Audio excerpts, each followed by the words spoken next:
What's up guys, Kudo-kun here. I said before I was going to get started on Gurren Lagann, and today that is finally happening. So before we get started, real quick, I want to get this out of the way. I know this is a sin versus anime humanity, but I've never actually seen all of Gurren Lagann. I think I've seen like 3 or 4 episodes. I liked those 3 or 4 episodes, if that helps at all, but I just don't know what's going on with the show or the series, so if I miss like an in-joke or something, please forgive me. But anyways, same shtick as always. We're gonna look at 4 cards from each color, 5 in some special cases, and if this video gets around 100 likes before the end of the month, I will do a follow-up and we will look at 4 more cards from each color. Luckily, there's only 1 set in Gurren Lagann, so we should be able to get to a lot more this month because we've only got 1 set to look at, so maybe like a set, a trial deck, and 2 deck reviews. So we're gonna be a little weird here and start with a card that isn't actually a main character. I don't think. Is Kitan a main character? I have absolutely no idea. He's not in any of the wallpapers. When Kitan Let's Go Guys is put in play, you can look at the top 3 cards of your deck and put 1 card in your hand, the rest in the discard pile. And if his damage is cancelled while you have his climax in play, you can pay 1 stock and discard 1 card from your hands to put a King Kitan in play from the discard pile. This should be obvious tech by now, but you can discard the King Kitan that you plan on dragging from the discard pile. Since you can put it in any open spot on the stage and not just an open spot, you can actually use it to override one of your attacking characters that have already attacked to give yourself another attack. The condition of having to have your damage cancelled is a little bleh, but overall it's a pretty decent card. There we go, Yoko's more main character-y. Fun fact, Yoko is actually the very first body pillow I ever bought, and now you can't unknow that. I think you can actually see part of her in some of my videos now that I think about it, but I guess we'll just move on. If you have 2 or less climaxes in your discard pile, she's a level 2. She heals on play, which is always nice. And when she attacks, you can choose one of your other characters and give it the effect, pay 1 stock and discard 1 card from your hand when you reverse that character's battle opponent, and you can deal 1 damage to your opponent. Honestly, not the most powerful effect, but the fact that it can start happening on level 2 and it also doesn't require a climax is pretty nice. At level 2, we've got another Yoko, I think? Are Yomako and Yoko the same character? Are they like sisters? I really should have studied up on this anime before I started this. Her climax combo lets you pay 2 stock and discard a card from your hand if you attack while you have 4 other Dai Gurren Brigade characters in play, and all of your characters get shot. So essentially, if any of your attacks are cancelled, you deal 1 damage. The cool thing about this is this stacks with actual shot, so if you happen to have your damage cancelled and you happen to climax check into a shot climax, then that's 2 damage that they have to take.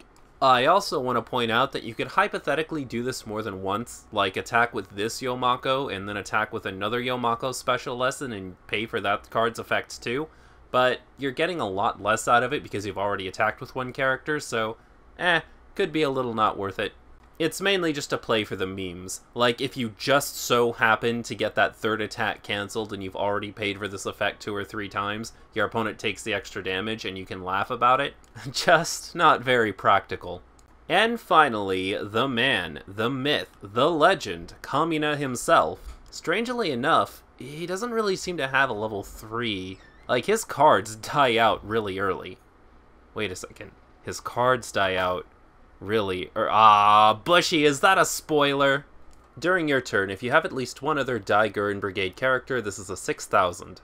If you have its climax and at least 1 other Dai Gurren Brigade character in play, and this reverses a character, then you can search your deck for a Dai Gurren Brigade character and put it in your hands, and then until the end of your opponent's next turn, if this gets attacked, and you have 2 or less cards in your memory, this goes to the memory. This is definitely an okay effect to have. I see a lot of counterplay to it. I really feel like they went a bit too restrictive on cards like this. But overall, a card in the memory, a card into the hand, and it all happens just from reversing a character. I guess it's okay for what it is. Lord Genome, the Spiral King, is a level 3 that heals and also has change. I know it looks strange for a level 3 to have change, but honestly it kind of works because this card works in tandem with another card, which is why this technically counts as a 2 for 1. This card itself isn't much to look at, but it lets us go into another play that we'll look at next. Bazinga the Robot is what he changes into. When he comes into play, you can take a Lord Genome and put it underneath this as a marker, so that's why you would want to change into this, because you get the heal on top of also guaranteeing that you have a Lord Genome to put under this. But you really don't have to mess with Lord Genome at all if you don't want to. The marker gives old Lazingan a plus 1500 boost, and when this card comes into play, you can reveal the top card of your deck. If it's a character that happens to be green, then this card gets Clock Kick for the turn, and an 11,500 with Clock Kick is pretty darn good. In addition to those two, we have a level 3 for your back row. All of your other Daigurin characters get plus 1500 power. When Nia's put into play, you can look the top X cards of your deck, X being the number of Daigurin characters you have in play, and put one card in your hand. The rest, of course, are discarded. And finally, you can rest this if you have 2 or fewer cards in your memory to put one card from your discard pile into your memory. It's kind of a neat little trick we have for recycling some of our effects. Like, you'll probably want to take Kamina out and then put Kamina back in a couple of times because of something that happens with Shimon, but we'll take a look at that a bit later. Overall, as far as back row support goes, this isn't the greatest I've ever seen, but it's definitely something worth looking at if you're running green and you're splashing it into like a red deck. Oh my god, your name. Saitamander the Swift, Spiral King's 4 Supreme General. When this becomes reversed, if the level of the character it becomes reversed to is higher than your opponent's level, then you put that character into the clock after kicking the top card of their clock into the discard pile. He's anti-change. That's what it is. He's anti-change, and he fights against cards that are level 3 but come out on level 2. His other effect is you can put... Oh, are you kidding me? Thymeef the Crasher, Spiral King's 4 Supreme General, and Adion the Elegant, Spiral King's 4 Supreme General from your memory back into your discard pile when this card is put into play from your hands, and then you can choose one of your opponent's level 1 or lower characters in the back row and put it in the waiting room. That effect isn't bad, really. There are so many different ways to put cards from your discard pile into your memory, especially those two, so honestly, I could see pulling this off and making your opponent never really have a back row. The only real problem I see is a lot of decks nowadays are relying on level 2 back row support, so I mean, it's kind of a mixed bag. I wouldn't say that this is a must-have, but if you're going to run a card for its anti-change or anti-level 3s on level 2s, then I guess this could be an okay choice because it also gets rid of some back row play as well. I've been waiting for that. This is a level 3 backup event that is... Ooh, let's just say, if you like the spiciest comeback victories, this card might be for you. To even pull this card off, you have to have already put 4 cards in your clock, and you have to discard 2 characters from your hand. Once you do, though, if your opponent's character is level 3, it gets -3 soul. You get a Giga Drill Break from your discard pile back in your hand, which is a card we'll be looking at soon, and you can put the top 2 cards of your deck into your stock so you can actually pay for it. Honestly, as far as reversals go, this is a pretty fun little reversal trick you can use. The fact that it's all free is icing on the cake. Finally, onto red. Definitely seems to be the main color of the set. We're going to talk about the Gurren Lagann characters first, because these robots do something really interesting, and I want to talk about them first. This is going to get a tad bit complicated, so bear with me. There are 5 robots that all have Separate. When you put this one in play, you can take the other 4 from your discard pile and put them underneath this as markers. When this card attacks, you can take the next card in this stack and move it to the top after the attack is resolved, and then move this underneath that card as a marker. And then as long as you keep paying for the effects, this goes through until you've used every single card in the marker. So essentially, it's a stack of 5 characters that can all attack in one turn as long as you're willing to pay the costs for them to separate. And if one of them dies, all of them die, because if this goes to the discard pile, even if you're going to encore it back, it loses all of its markers. So we all get Separate now, right? All it means is after this card attacks, you can pay to move one of the markers on top of the stack as another attacking character and make this one a marker. And they'll always go from the strongest card to the weakest. We're only going to look at one of these cards because I feel like you only really need to see one card to understand what it does. You don't have to start at this card, it's just the strongest card in the set, but you can start at one of the lower rungs and then just go for a slightly smaller combo, although in my opinion, you'll want to save it up and just do one big attack with all 5 of the characters if this is the strategy you want to go for. Oh, that's so weird. Level 3 Shimon's like baby Shimon, but the other Shimons are like adults. Huh, strange. When Leader of Dai Gurren comes into play, you heal a card from your clock. If your battle opponent becomes reversed while you have your climax in play, you can pay 1 and discard a card from your hand to deal 4 damage to your opponent. Woo, this sounds like my kind of card. You can also pay 1 and move a Kamina from your memory underneath this as a marker to give it plus 2500 and the ability that your opponent cannot use backups until the end of their next turn. If you're looking at making Gurren Lagann your competitive set, I recommend looking at this as your main finisher because I think this is the most consistent way you're going to close out games. Get 2, maybe 3 of these on the field and your opponent has to take the equivalent of 6 attacks, then it's just way too much to take at one time. Shimon and Nia is going to be our level 2 backup. It gives all of our Dai Gurren characters with a marker under them plus 1500, so its main combo is going to be with your Gurren Lagann robot dudes. You can rest this to give your Arc Gurren Lagann plus 1 soul. And its climax combo is very strange. It doesn't actually work when you play a climax, but rather you can just get a climax from your discard pile and put it back in your hand by giving up 3 characters. That's very costly. It's a little difficult justifying this, especially because it's not the one that works with Shimon, but I mean, it's a decent finishing move, I guess, if you know that you're not going to deck refresh again. I don't know if I could justify it all the time, but once or twice it's probably going to get you out of a sticky situation. The event we're going to look at is going to sound kind of familiar because it's the card that works with our level 3 green event, Giga Drill Break.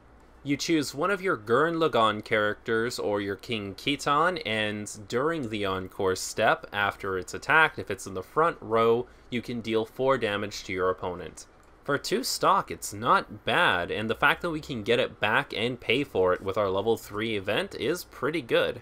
This is essentially Shimon's effect, but you don't have to lose any hand advantage for it, so overall, not a bad pick. Okay, now that we're stepping into blue, I need you to do something for me. I need you to leave all of your hopes and dreams and aspirations of being serious and competitive at the door.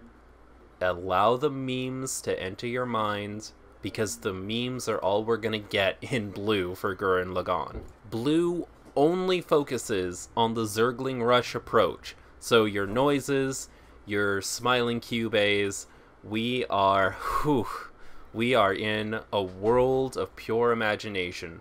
It all starts with Mugan, who is our Swarm card, and it might honestly be the best Swarm card that I've ever seen for a deck like this. So if it's reversed against a level 0 or lower, that level 0 goes back to the bottom of their deck. So if your opponent started out with a really great level 0 lineup, you can actually completely negate that. Every single level 0 that they play against this deck is going to become damage, and that's it. It just clutters up their deck with more damage.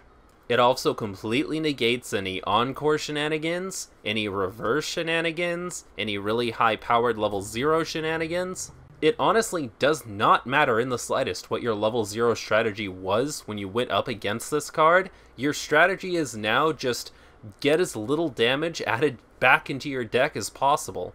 It's kind of evil, actually. I could see this being a really staple card in just a regular Gurren Lagann deck, not even just focusing on the blue swarm aspect. Daddy Gransbome is the card that we're leading up to in this deck. Daddy heals from the clock on play, and its climax combo is a little obnoxiously long, but I'll break it down for you. When this attacks, you can pay 1 and discard a card from your hand. Discard the top 3 cards of your deck and look for that level 0 we looked at before this card. You're going to add 2 to the number of Mugan you see. Look at that many cards from the top of your opponent's deck, discard as many cards as you want, and then put the rest back in your opponent's shuffles. So essentially, this is just a really efficient way of getting rid of climaxes, because you can actually check the top X cards of your opponent's deck, get rid of climax you see, and then your attack goes through. Honestly, it's not bad, especially if you're attacking with 2 or 3 of these at one time. You could honestly just get rid of all of your opponent's climaxes before your attacks even go through. I still don't think this is like a viable tournament-worthy strategy, but It does look like a lot of fun to play, probably even more fun than Noise. Ashtanga will be our back row. It's a level 2 that gives all of our other anti-spiral characters plus 1000 power. At the start of the climax phase, if your characters are nothing but memes, then you can get rid of all of your opponent's characters whose levels is higher than their actual levels. So all of their changed characters, all of their early summoned characters are gone. They go back to the deck and become damage. The Heart of the Cards translator was even nice enough to put a note there to explain it to us. Aw, thanks translator. Our final character today will be Jokyu Mugon. When you put this character in play, you can take one of your regular Mugon from the discard pile and put it underneath this as a marker, in which case this becomes a 7000.